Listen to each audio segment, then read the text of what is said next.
En Gaspésie, une bonne partie des infrastructures et des transports nécessitent des investissements. Premier arrêt, le quai de Sandy Beach.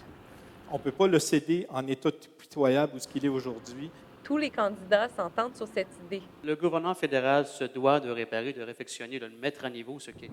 Et non loin du quai, le fameux rail où aucun train n'a circulé dans le Grand Gaspé depuis 4 ans.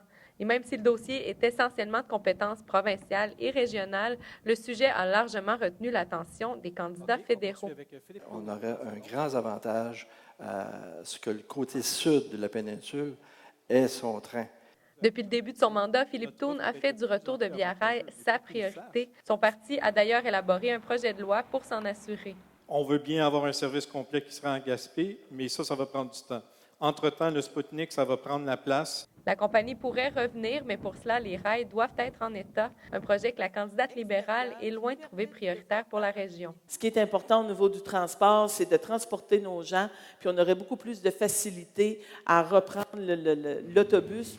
Le train, l'autobus et également l'avion, dont le prix des billets demeure extrêmement élevé. Pour pouvoir répondre aux besoins du développement touristique, puis aux besoins des entrepreneurs, puis des nouvelles entreprises. C'est nécessaire d'avoir une piste de 6 000 pieds.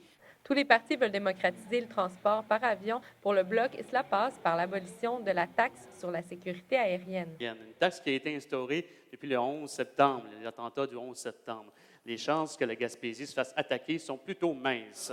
Des milliards de dollars seront alloués par chacun des partis aux infrastructures et au transport au pays. Reste à voir par quel chemin ils se rendront jusqu'en Gaspésie. Léa Beauchesne, Gaspé.